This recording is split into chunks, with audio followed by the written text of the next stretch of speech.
السلام علیکم ورحمۃ اللہ وبرکاتہ۔ محترم سامعین، یو پی الیکشن کے سلسلے میں صدر اور انڈیا مسلم پرسنل لا بورڈ حضرت مولانا محمد رابع حسنی ندوی کا وضاحتی بیان۔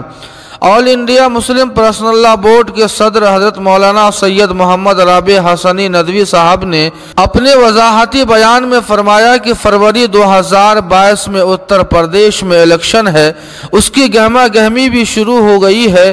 کچھ لوگ مسلم پرسنل لا بورڈ اور خاص کر بحیثیت صدر مجھ سے یہ مطالبہ کر رہے ہیں کہ کسی ایک پارٹی کی حمایت میں اپیل جاری کی جائے۔ یہ لوگ نہ تو مسلم پرسنل لا بورڈ کے دستور سے واقف ہے، نہ اس کے دائرہ کار سے، نہ اس کے اغراض و مقاصد سے، نہ اس کی پچھلی تاریخ سے۔ بورڈ کے دستور کی دفعہ نمبر 4 میں واضح طور پر لکھا ہے کہ مسلم پرسنل لا بورڈ کا بحیثیت ادارہ سیاست سے کوئی سروکار نہیں ہوگا۔ صدر محترم نے مزید فرمایا کہ مسلم پرسنل لا بورڈ کی طرف منسوب کسی سیاسی اعلان یا کسی سیاسی پارٹی کی حمایت کی اپیل کو معتبر نہ سمجھا جائے۔ خود میرا اور ندوۃ العلماء کا ہمیشہ یہی موقف رہا ہے۔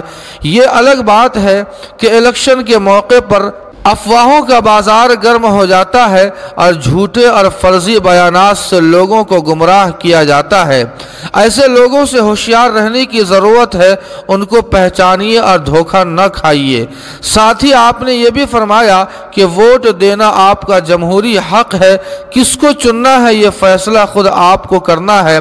سوچ سمجھ کر اپنے اس حق کا استعمال کیجیے، ملک و ملت کا مفاد پیش نظر رکھیے۔ صدر محترم مسلم پرسنل لا بورڈ نے کرونا گائیڈ لائن کے تعلق سے فرمایا کہ ہمارا ملک کورونا کے بحران سے دوچار ہے۔ عید قرباں کے موقع پر ضروری احتیاط لازمی ہے۔ سرکار کی طرف سے جو ہدایات دی گئی ہیں ان کا خیال رکھنا نہایت ہی ضروری ہے۔ جی ہاں سامعین، اس خبر کے تعلق سے آپ کی کیا رائے ہے؟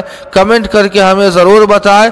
ویڈیو کو لائک اور شیئر کر دیں اور قاسمی جی کے کو سبسکرائب کرنا نہ بھولیں۔ والسلام علیکم ورحمۃ اللہ۔